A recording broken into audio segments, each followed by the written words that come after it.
Hi friends, welcome to my channel Telugu వంటకాలు బజయ్య. మీ జయ ఈరోజు మీ ముందుకి మా గోదావరి సంక్రాంతి స్పెషల్ రెసిపీ అయిన కొబ్బరి బూరెలతో వచ్చేసానండి. అలాగే కొబ్బరి అరిసెలు కూడా అంటారండి. ఎంతో టేస్టీగా ఉండే ఈ కొబ్బరి బూరెలు పక్కా కొలతలతో నేను ఎలా చేసానా మీకు వీడియోలోకి వెళ్ళి చూపిద్దాం. ఏమేమి చేశాను, చాలా వంట రాని వారు కూడా ఈజీగా చేసి వచ్చండి. దానికోసం అయితే రేషన్ బియ్యాన్ని 30 కేజీ 36 గంటల పాటు మధ్య మధ్యలో 10 గంటలకు ఒకసారి వాటర్ మార్చుతూ కడుక్కొని ఇలాగైతే ఉంచుకొని శుభ్రంగా మళ్ళీ లాస్ట్ను కూడా 4-5 సార్లు కడుక్కొని ఇలా స్టైనర్లో వేసి వడబెట్టుకున్నానండి. అది కూడా ఎక్కువసేపు ఒక 5 నిమిషాల కంటే ఎక్కువ వడబెట్టుకోకూడదండి. చెమ్మ ఉంటుండగానే మనం ఇట్లా పిండి చేసుకోవాలి, మిల్లికైనా ఇచ్చుకోవాలి, లేదంటే ఇలా కొంచెం అయితే మిక్సీలో వేసుకుంటే సరిపోద్దండి. నేను 30 కేజీ అంటే 3 గ్లాసులు అండి మనకి. దాంతో ఇలాగైతే మిక్సీలో వేసుకొని పిండి జల్లించుకున్నానండి. మనం మిక్సీలో వేసుకుంటాం కాబట్టి కొంచెం జల్లించుకోవాలి, మనకు నూకలా ఉంటుంది కాబట్టి మధ్య మధ్యలో జల్లించుకొని పిండి తడారకుండా మధ్యలోని మనం ఒక్కొక్క ట్రిప్కి జల్లించినప్పుడల్లా ఇలా చేతితో నొక్కి పెట్టుకోవాలండి. పిండిని చెమ్మ పోకుండా తడారకుండాను. చూసారు కదండి, ఎంత తడిగా తెమ్మగా ఉంటేనే మనకి అరిసెలు కానీ కొబ్బరి బూరెలు కానీ మంచిగా మెత్తగా వస్తాయండి, పొడి బారిపోకుండాను. చూసారు కదా, ఎంత గట్టిగా నొక్కి పెట్టుకుంటే మనకి చెమ్మ అన్నది చక్కగా తేమగా పొడి బారిపోకుండా ఉంటుంది. పిండి చూసారు ఇలా పట్టుకుంటే ఉండవ్వాలండి. చూసారు కదా, నేను ఇది 3 గ్లాసులు అంటే 30 కేజీ అండి. 3 పావు సేర్లు తీసుకున్నాను. దానికి ఒక 1/2 కేజీ బెల్లం అయితే తీసుకుంటానండి. పిండంతా మనం జల్లించేసుకున్న తర్వాత ఒక క్లాత్ అయితే తడిపి ఇలాగ పెట్టుకోవాలండి. మనకి పొడి బారకుండా చక్కగా తేమగా ఉంటుంది. మనం ఈ లోపల పాకం రెడీ చేసుకునేటప్పటికి ఒక కొబ్బరికాయని అయితే తీసుకున్నానండి, ఇలా కోరుకున్నాను. అలాగే చిన్న గ్లాసు మనం పంచదార, 1/2 కేజీ బెల్లాన్ని, యాలకుల్ని పొడి చేసి పక్కన పెట్టుకున్నానండి. ఇప్పుడు ఇది చేసుకుంటాకైతే దలసరిగా ఉన్న గిన్నెని అయితే తీసుకోవాలండి, అడుగు మనకి అంటుకోకుండా ఉండడానికి. ఆ గిన్నెలోని నేను ఇప్పుడు ఈ బెల్లం తురుముకున్న 1/2 కేజీది, కొబ్బరికాయ ఒక తురుము, చిన్న గ్లాసు పంచదార వేసి 1 గ్లాసు వాటర్ అయితే వేస్తున్నాను. అదే గ్లాస్తో నేను 3 గ్లాసులు రైస్ అయితే వేసానండి. అది పావుసేరు గ్లాస్ అండి. ఇప్పుడు ఈ 3 కలిపి మనం ఇలాగ స్టవ్ మీద పెట్టి కలుపుతూ దీన్ని పాకం వచ్చే వరకు ఉడికించుకుంటూ మధ్య మధ్యలో కలుపుతూ ఉండాలండి. చూడండి, చక్కగా మంచిగా మీడియం మంటలో పెట్టుకుంటూ ఉడికిస్తే కొబ్బరి కూడా మంచిగా ఉడికి మనకి టేస్ట్ అనేది బాగుంటుందండి. ఇలా మధ్య మధ్యలో మనం చెక్ చేసుకుంటూ ఉండాలండి, పాకం ఎప్పుడు వస్తుందా అని. చూసారు కదండి, వంట రాని వాళ్ళు కూడా ఈజీగా చేసి వచ్చండి. చాలా సింపుల్ అండి. నేను ఫస్ట్ టైం చేసిన చాలా మంచిగా టేస్టీగా వచ్చేయండి. చూసారు కదా, చూడండి ఎంత చక్కగా ఇలాగ మనం చేసుకునేటప్పటికి పాకం అనేది ఇలా మెత్తగా ఉండలా అవ్వాలండి. అలాగని మెత్తగా ఉండాలి, గట్టిగా ఉండకూడదు. చూసారు కదండి, మనకు లేత పాకంతో ఉంటేనే మెత్తగా వస్తాయండి. అలా పట్టుకుంటే కొంచెం మనకు ఉండలా వచ్చిందంటే పాకం రెడీ అయిపోయినట్టుగానండి. ఇదిగోండి,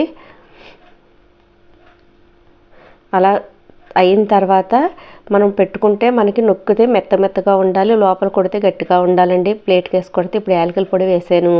అలాగే కొంచెం 2 స్పూన్లు నెయ్యి వేసానండి. కాలితో నూనె కూడా వేసుకోవచ్చు, మంచి టేస్టీగా ఫ్లేవర్ బాగుంటుందని. ఒక పెద్ద స్పూన్తోని 2 స్పూన్లు 2 టేబుల్ స్పూన్లు నెయ్యి వేసానండి.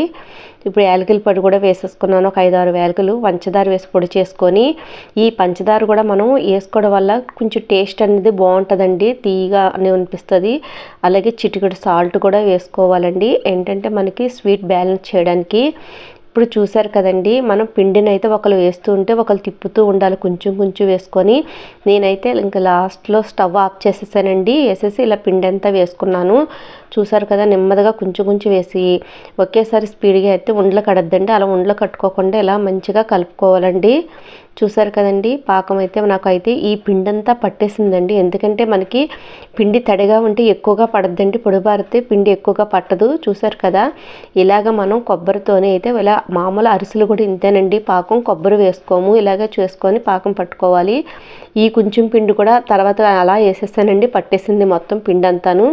ఇప్పుడు స్టవ్ మీద అయితేనండి మనం బాండీతో ఆయిల్ పెట్టుకున్నాం. ఇగోండి, పిండి మీద మూత పెట్టి పైన కొంచెం ఆయిల్ వేసి గట్టి పడకుండా ఉండడానికి పక్కన పెట్టానండి. చూసారు కదా, ఇప్పుడు మనం అరిసెలు ఎక్స్చేంజ్ ఆయిల్ పోవడానికి ఇలాగా చెల్లెల బుట్ట అయితే పెట్టుకున్నానండి. పక్కన ఒక ప్లేట్లోని తీసుకున్న మన కొబ్బరి బూరెలు అందులో వేసుకుంటే ఆయిల్ అందులో కారిపోద్దండి. ఇలాగా ఆయిల్ కవర్ ఉంటుంది కదండి, దాన్ని ఇలా కట్ చేసుకొని దానికి కొంచెం మళ్ళీ ఆయిల్ ఎలాగో ఉంటుంది, కొంచెం ఆయిల్ రాసుకొని, ఇవి కొబ్బరి బూరెలు కదండి, కొంచెం మీడియంగా ఇలా ఒత్తుకోవాలి. అదే మనం ఏంటంటే అరిసెలు అయితే కొంచెం పలచగా ఒత్తుకుంటామండి. చూసారు కదండి, ఇలా అయితే 1 బై 1 వేసుకొని చక్కగా మనకు అందులో ఎన్ని పడతాయో ఫస్ట్ హై ఫ్లేమ్లో పెట్టుకొని తర్వాత కొంచెం మీడియం మంటలో పెట్టుకొని దాని మీదకి ఇలా నూనె పోస్తూ ఉంటాయి, పొంగుతూ పైకి లేస్తూ ఉంటాయండి.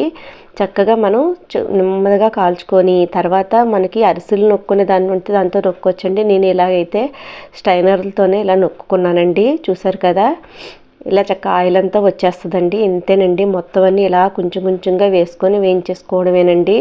మీకు చూపించడం కోసం అలా చూపిస్తున్నాను. తర్వాత అయితే నేను ఇలాగ మొత్తం అన్నీ వేసేసుకున్నానండి. చూసారు కదండి ఎంత సింపుల్ అండ్ ఈజీయో.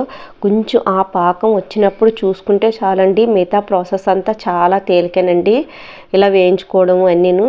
అదే మనకి పాకం సరిగా రాకపోతేనండి ఈ కొబ్బరి బూర అన్నది రాదు, మనకి మధ్యలో సీదీసినట్టుగా అయిపోద్ది అండి. చూసారు కదండి, చాలా ఎంత ఈజీగా వంట రాని వాళ్ళు కూడా చేసేవచ్చు అన్న విధంగా ఉన్నాయి కదండి. నేను ఎలా చేశానో మీరు కూడా ఒకసారి అలా ట్రై చేసి మీకు ఎలా వచ్చాయి సంక్రాంతికి నా కామెంట్ బాక్స్లో తెలపండి. వీడియో అయితే అందరూ చూస్తున్నారు కానీ ఎవరూ లైక్ చేయట్లేదండి. లైక్ చేయడం వల్ల అయితే వీడియో ఎక్కువ మందికి రీచ్ అవుద్ది, నాకు సపోర్ట్ చేసిన వాళ్ళు అవుతారండి. చూసారుగా ఫ్రెండ్స్, మన సంక్రాంతి స్పెషల్ ఇలా చూసారు కదండి. స్టైనర్లో వేసుకుంటే ఇలా ఆయిల్ అంతా కింద కారిపోద్దండి. ఇది బాగా జాలీగా ఉంది కదా, మొత్తం ఆయిల్ అంతా అయితే ఇందులో వచ్చేది. నేనైతే చాలా మట్టుగా గట్టిగా పెట్టేసాను. తర్వాత ఒక పల్లెంలోకి పెట్టుకొని అన్ని చల్లారబెట్టుకోవాలండి. చల్లారిన తర్వాత బాగా అప్పుడు ఏదైనా మనం డబ్బాలో పెట్టుకొని స్టోర్ చేసుకోవాలండి. వీడియో అయితే అందరు చూస్తున్నా ఎవరు లైక్ చేయట్లేదండి. లైక్ చేయడం వల్ల అయితే వీడియో ఎక్కువ మందికి రీచ్ అవుద్ది, నాకు సపోర్ట్ చేసిన వాళ్ళు అవుతారండి. ఇలాంటి మంచి మంచి వీడియోస్ని అయితే మీ ముందుకు తీసుకొస్తూ ఉంటానండి. Thank you for watching friends.